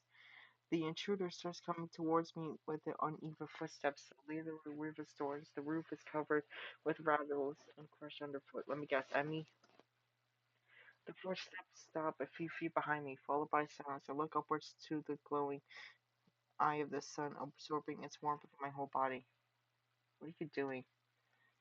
Oh, it's Rin. I turn around out of curiosity and at her first word to behold this slim, awkward figure of Rin Tezuka. She looks very much like herself today, too. Her hair is maybe a tad messier than usual, as if she got off the bed. She stands with her weight shifted onto one foot, looking at me with mild curiosity, as if we're something in stores display windows. I don't know, just spacing out, I guess. What about you? Emmy promised food. We usually eat here. I'm afraid you're gonna be disappointed. I heard Emmy came down with a cold. Oh, I guess that makes sense. She wasn't in class. It's not that common to get a cold in June, though. You don't think she's went running at the track at the words like she said. The rain just kept going. Probably. In the rain? In the rain. That sounds like a bit too much for just keeping up with training regime. Emmy is a hard-headed one, though though I so I can see her running in the door downpour just because she said had to. Well, that's obviously overdoing it. Probably why she came down with my cold too. But I guess it's kind of cool. Speaking of that, I'm not feeling well either. I chew. Wow, that was the most loudest achoo like ever. Rain sneezes pretty hard, following the step in time. She cranes her head down to wipe her nose. How? On her shoulder. Oh, okay. So saying that would be too unladylike. I pull out my hand and Kevin hold it to her nose. Here, bless you. Thanks.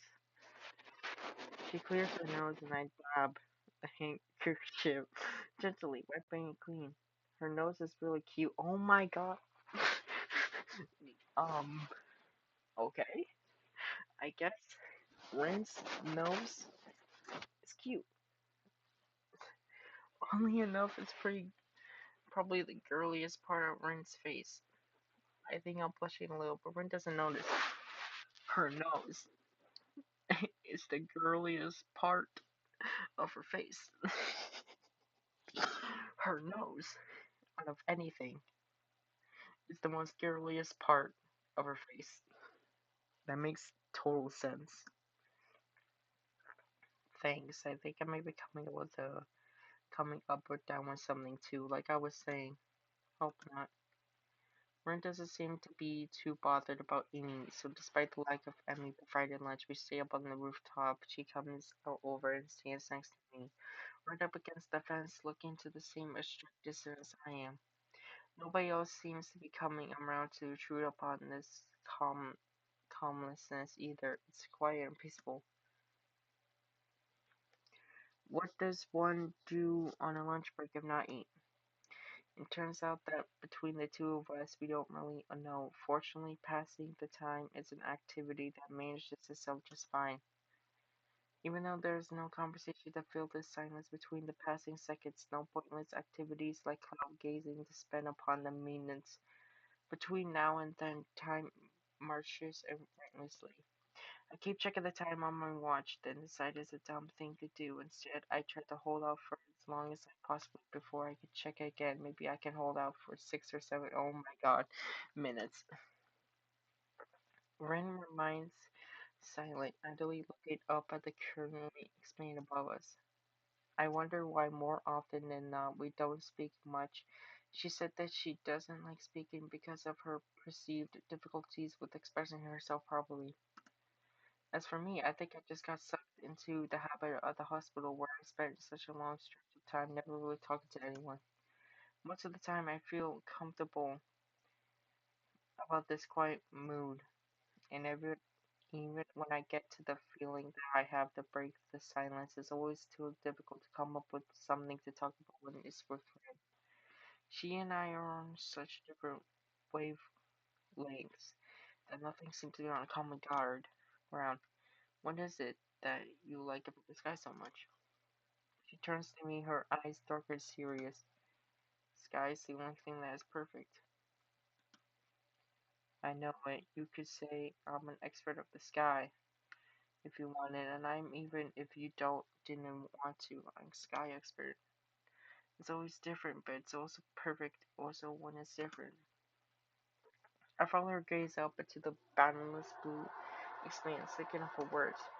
Have you ever wanted to be something different? It would be so bad to be the sky. No, I mean someone else, someone different. To go to a normal school like everyone else, not only have to work on stuff. What stuff? I tried to find the words for a moment, but can't manage to form a sentence that I can remember with actually using. I mean, I don't really want to say it out loud. Try. I'm not so good at my reading. Don't you ever want to be? Don't you ever want to not be disabled? She thinks about this and then shakes her head, frowning. That's a hard question. I don't know what to say. It's okay if you don't say anything. For some reason, I'm just so unsatisfied with who I am right now that I'm constantly thinking stuff like that it's pretty hard to admit, but there it is. Honestly, I feel relieved about finally saying out loud to someone, even if it's just Red. I think I want to be different sometimes. I've thought about changing myself lately, but it's a bit scary, like walking backwards with your eyes closed. The difficult part is to know where your toes are not pointing at me directions. Even if I don't do anything, I will never stay the same. It's like my old paintings. They are different than what I paint now because I'm different, but they are still my paintings, so there's something same. That's really strange. I am different every day, but I'm still me. Every day who I am then. Is that a riddle? If you want to if you want it to be, I don't know the right answer though, so you have to come up with it yourself. Well it's the sky, isn't it? Going by your definitions now. I actually may surprise her by that, but maybe she already forgot about it. That's right, but I was thinking about myself when I said that. Very strange. Could it be that I actually am the sky? I don't think that's possible. Your logic's a bit off somewhere. She looks down and shuts up, and I can see she's quickly going over the Exchange mentality, seemingly unhappy with the result she finally arrives at. Yeah, maybe I'm not this guy that would make sense. I have a hard time knowing what kind of person I am. You're not the only one. It's like my mind is in some other place than the rest of me. Underwater? Yeah, I wonder how it got there. I have no answer, so a brief silence falls between us for a moment. I turn my gaze back to the sky above us. The last time I really paid much attention to the sky was, I guess it must have been at the hospital. I can only see a thin strip of sky from the window of my room. If I walked up to the windows and pressed my face against the cold glass, the strip became bigger, but not by much. That sky made me feel sad and lonely. I'm reminded of the world on the other side. I wonder if there's another world behind the sky we see from up here and the school's roof as well. I can't stop comparing at Yamako to my hospital relations, but I really should. I am not there anymore. The narrow sky from the window of my hospital room, the faces of the doctors, the faces of my parents, the off-white walls everywhere, unclosed letter echoing the words she never said. They're things of the past now. I wish I could forget everything up until now, and that time would stop completely. There would be only me, rain in the sky, and a tiny lunch break on this rooftop, perfect, unchanging, and forever. I'm not sure if I like or hate this school. I could have gone to a normal school if I wanted, but I choose to come here. Why? I decided I would kind of like the melon of plump jelly. What? What? What does that even mean? Do you think it was a good idea? I mean, there's a lot of good things about this school, but I think there's a few bad things also. I know.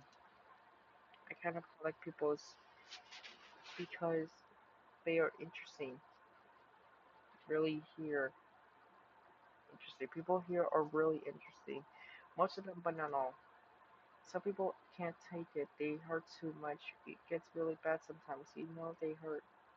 I wonder if you're like that too. I hope not. I don't like things like that.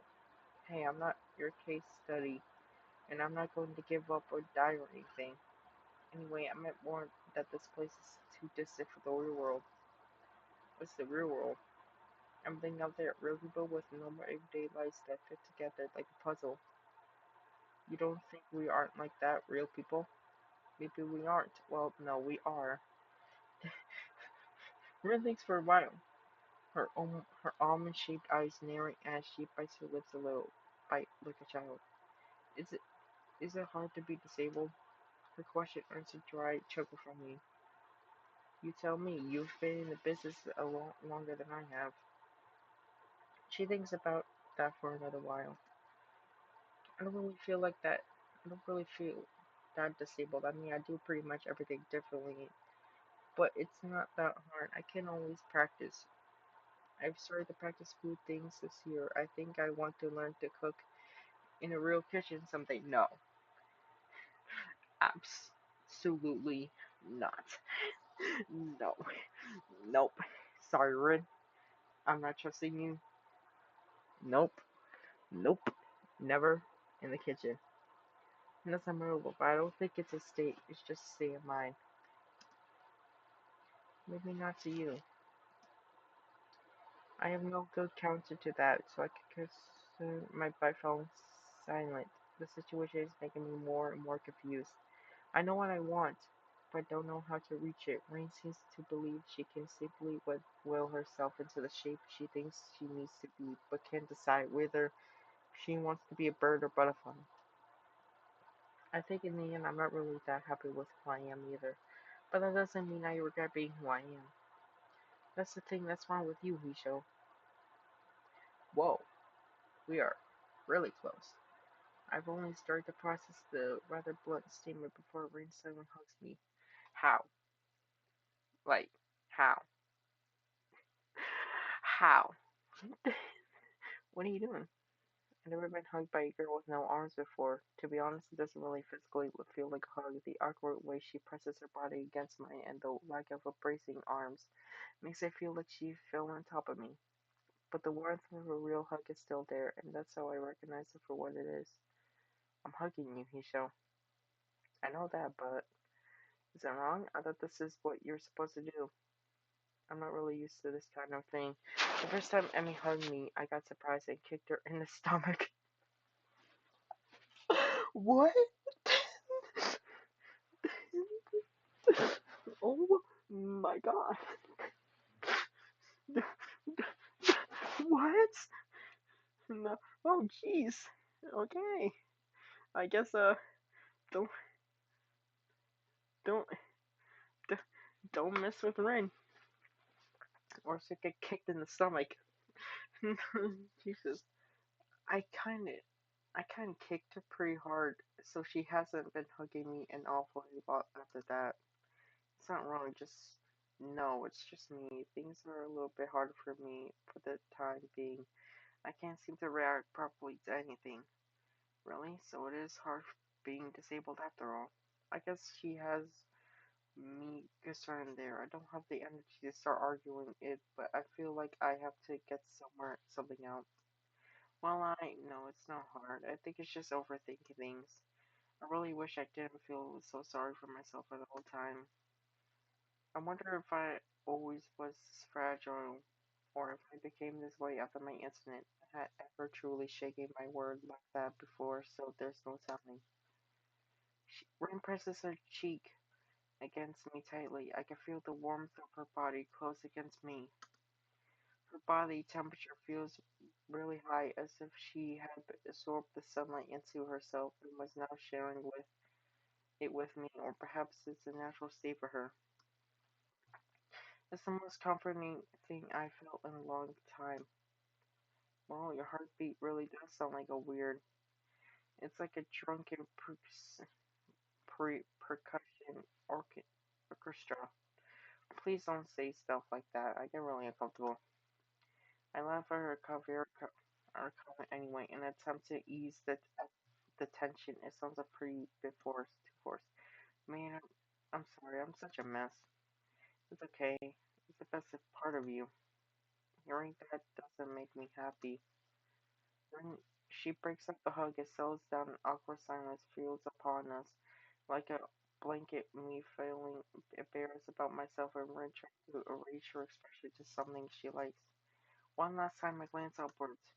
This rooftop really is great. It's like I'm just a little bit closer to the sky. I know, a better place, but we can't go there on the lunch break. I can't take you there somewhere if you want. The bell rings for the beginning of the afternoon classes, and Ren stands up to make her way downstairs. I don't hurry after her, just aim to stay up for just a little bit longer. Thanks for the hug. Thanks for not kicking me.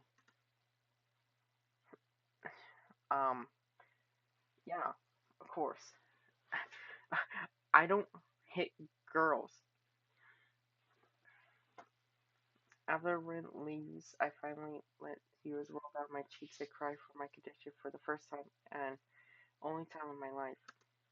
Then I cast away the hollow person lying on the hospital bed forever.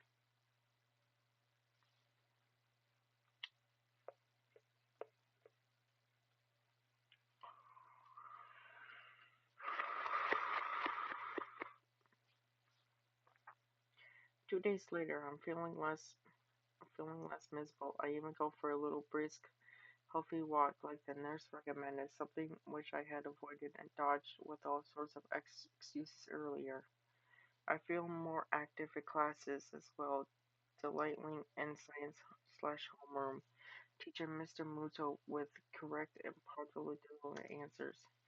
The break right now between the two morning classes is too short for any sort of meaningful activity, but too long to just spend it sitting in the classroom doing nothing.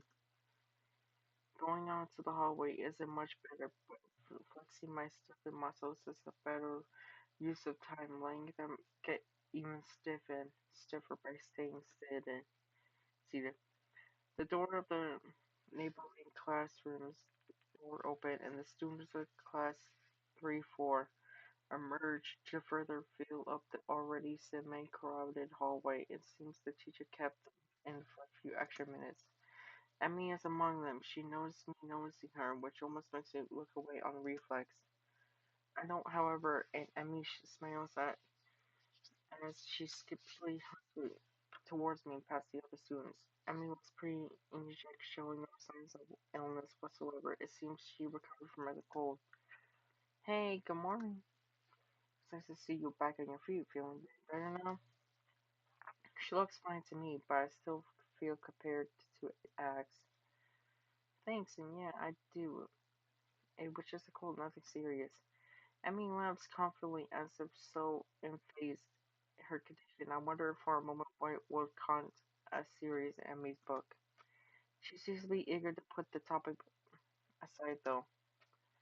Where are you going? Off to Emeren's room to see if she's awake yet. Oh, she skipped the morning classes. As she, a sheepish smile emerges on Emmy's face as she gets slightly flustered. And not exactly. It seems like she caught the cold that I had.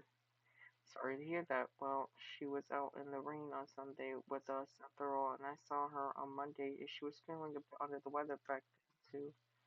Yeah, anyway, I'll ask the nurse for some cold medication to give her if she doesn't get better soon. She leaves for the girls' dorm. I don't.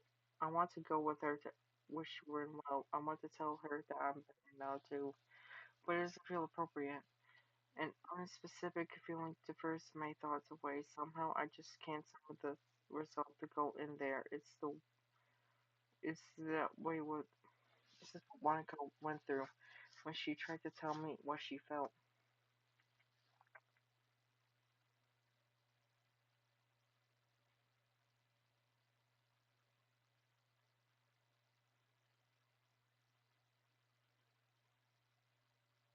Even though I'm feeling more energetic, I'm still hesitant about going over there to talk to Rand. It's not until 2 days later on Friday that I finally got enough courage to enter the girls' dorm. I asked the first person I met inside for directions to Rin's room. I knock on Rin's unmarked door and wait. After a few seconds of silence, I hear something rustling inside the room. I start wondering if maybe I should have brought something for her, like a can of warm coffee or some oranges. I could have peeled them for her with them too late now. The door opens silently. It was already unlocked, and I find myself staring at Rin, who stares back at me. She looks like she's just got out of bed with her hair all messed up and barely any clothes on. Oh my god. I'm covering my eyes. Oh my god, we're getting demonetized. We're getting demonetized. No. We can Hello? There is a strange, stupid looking smile on Ren's face. I'm not exactly sure why. Ren smiles so rarely that it seems to be out of place every time, especially so now, giving her a perpetually undressed state. She said state makes me feel extremely comfortable about whatever or not this was a good idea. Her cheeks are flustered, rose and red, concerned with the milky pale complex of a person who doesn't get enough sunlight. Her forehead looks sway as though she may have a fever. I'm high. Now what? I didn't plan anything further than this, and Rin is staring at me with those examining eyes of her again. Something about this situation gives me a very strange vibes. Her eyes even more vincent than usual, and she seems to have a hard time focusing them on anything. The lack of clothing disturbing, but since she's herself doesn't seem to be bothered, why should I be? I keep telling myself that. I thought I'd pay you a visit since you haven't been at the art club, and I wanted to talk with you and wish you well. Ren doesn't show any sign of reconsidering what I just said, making me wonder if she actually understood in my words, or if she even heard them. Maybe it's the fever making her grudgy. She might have actually been asleep before I came over. Okay. She turns her heel and withdraws from the door, walking back inside the small room from the doorway. I can see her walk to her bed and half down, half sit down on the massive pile of bed sheets.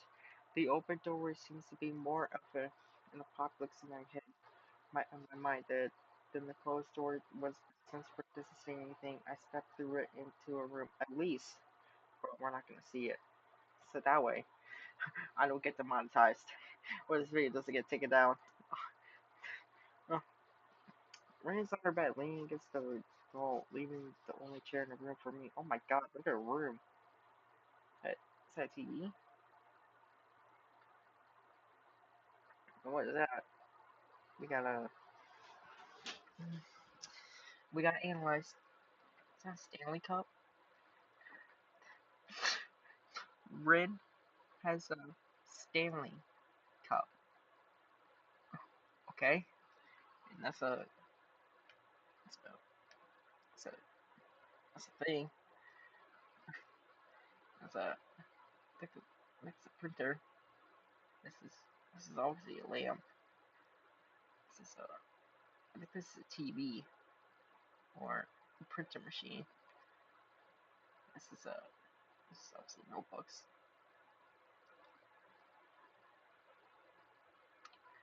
It's sticky notes, and then we got some paintings here. I think this blue, I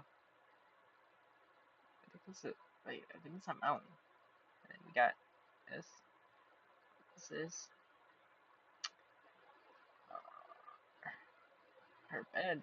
Looks made, I guess. She keeps quiet even after I sit down, so maybe she meant to invite me in, but just forgot to say it out loud. And applied invitation as it were. Very exciting. Nobody has visited me before. The breaking of the assignment draws my attention from the room and to its uninhibited moods. Currently seems to be in the middle of a very profound thought process. Actually, that was not true about visiting. She's always pampers to me too much. I think she's having too much fun. I even failed to notice that Rin doesn't have her shirt buttoned up, but I tried to keep my eyes strictly locked on hers. It's rather evident that she's not very body conscious, con- conscious person. My own body, however, is quite conscious of hers right now. She came to wake me up half, at 7:30 today. Can you imagine that? She pauses for a while and closes up with a dumbfounded face. On second thought, you probably came. It's not like that reverse rainbow fish I tried to imagine earlier. That was hard. Well, yes, that seems like a pretty normal time to wake up if you want to get to class this morning. I'm trying to sound as reasonable as possible to contrast Brent's honestly no annoyance. Told her, told her to sold off. She gave me these meds and told me to take them.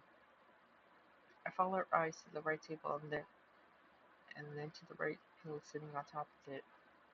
I pick it up and turn it to look at the label so I can see what kind of medication Emmy brought. Active ingredient counts. You took all these? No. Yes, I've been eating some since there's many of them. She seems to make things not so bad.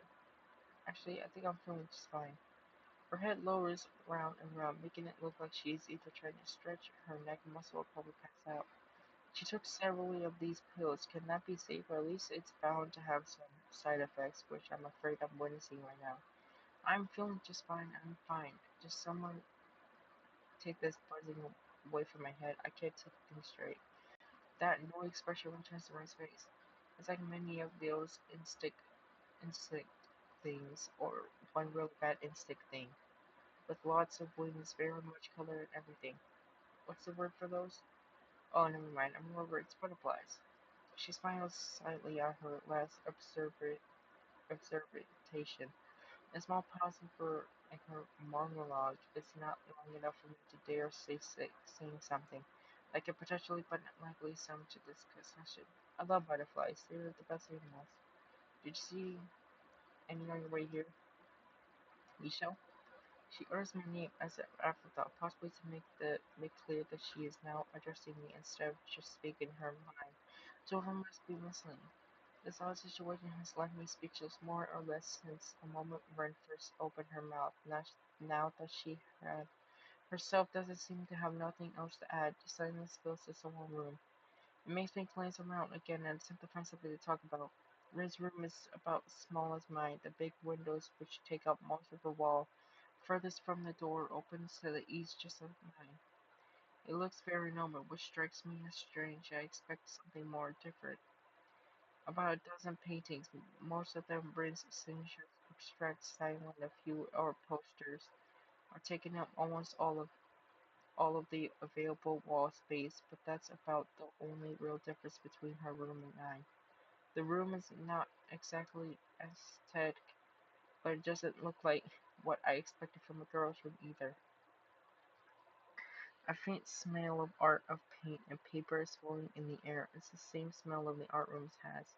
Ren isn't too concerned about being tidy. It seems everything she owns seems to be arranged in various piles about her room. The room looks nice. It's empty silence, one used to fill empty space in conversations, but my wits are failing me hard right now. It is very nice that you to see me. It makes me feel very, what's the word? The one about things about stuff. Anyways, you came. Rand's rambling makes me remember that I actually came here for a reason. Hey, about what we talked about Monday on the rooftop, remember? Hmm? Ren doesn't seem to be exactly attentive right now. Not that she is nervous. I plowed ahead and get it off my chest anyway. I just wanted to tell you that I'm going to be better from now on, I guess. I hate being pathetic, so I decided that I'm not going to be anymore. I guess that's all. Okay, isn't that good? The blurry words flow out of her lips as slowly and controllably. I'm happy for you, I think. That's what I think. You shouldn't look so sad all the time. I mean, looking sad is fine if you are not sad, but you look sad, like you actually sad.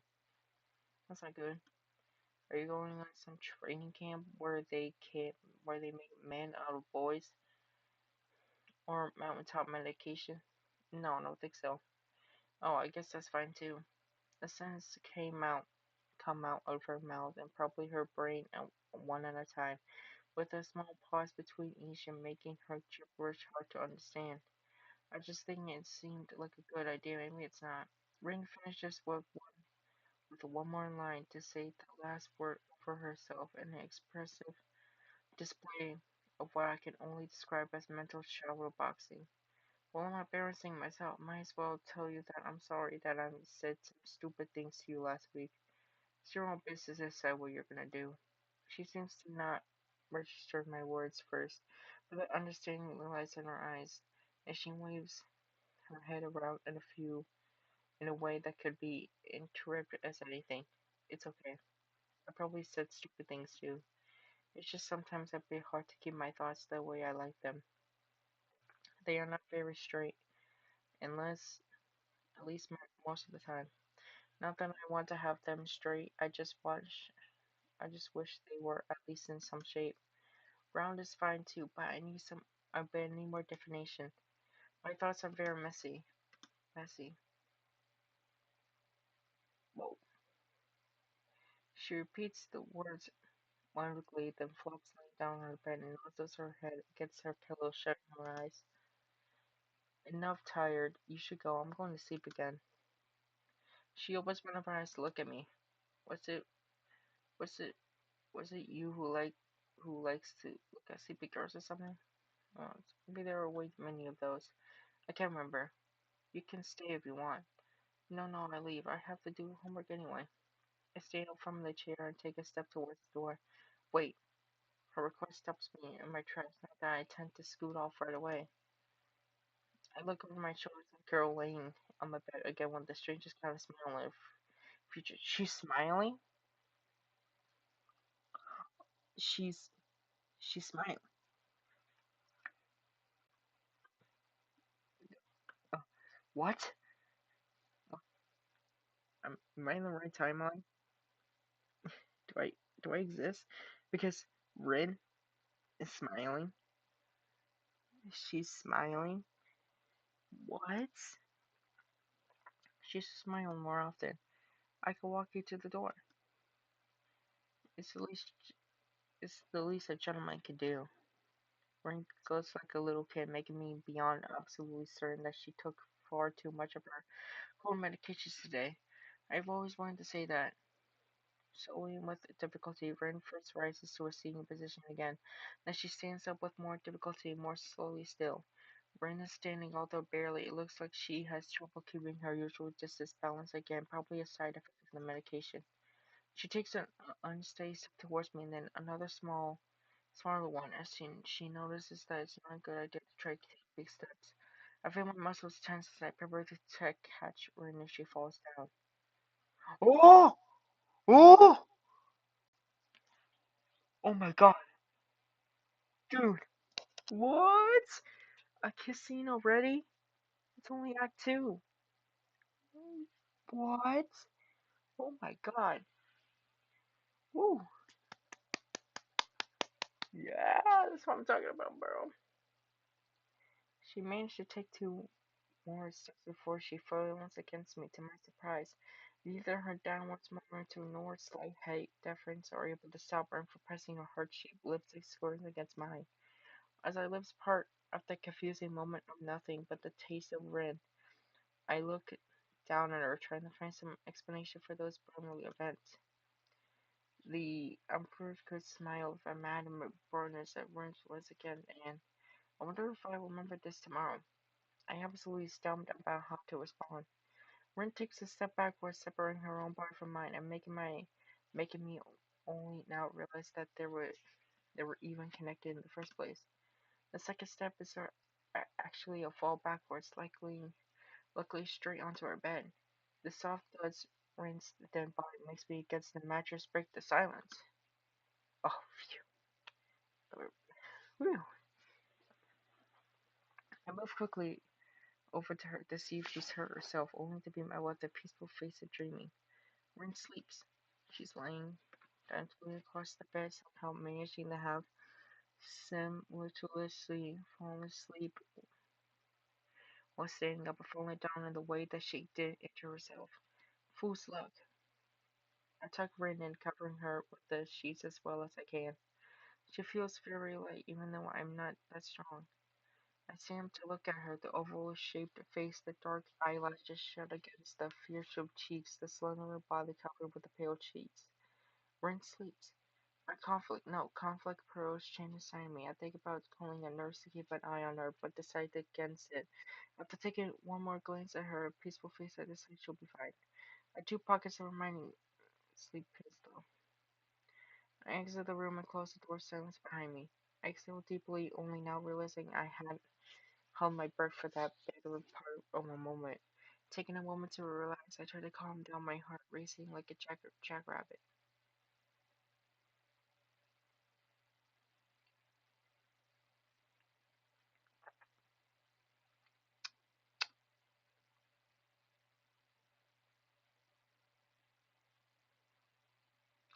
I had trouble getting to sleep that night, so the next morning finds me extremely groggy. I both consider sleeping in class, but remind myself that I was supposed to be a stronger person now. I get up like a good boy.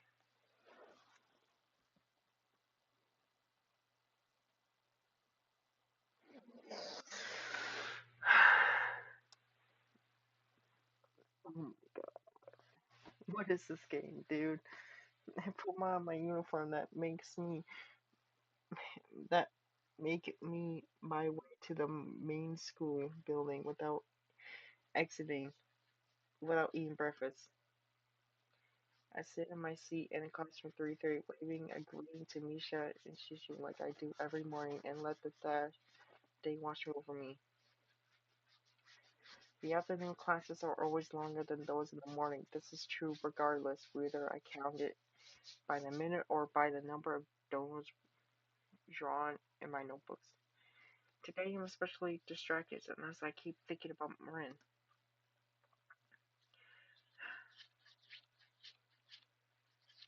I'm gonna stop there for today because I'm tired. It's like 3 a.m. About to be. It's about to be 4 a.m. and I need to get some sleep. Anyways, and I also got combined these two parts together, so that's gonna take some time, and then upload this. Okay. Well, remember, guys. Peace, peace.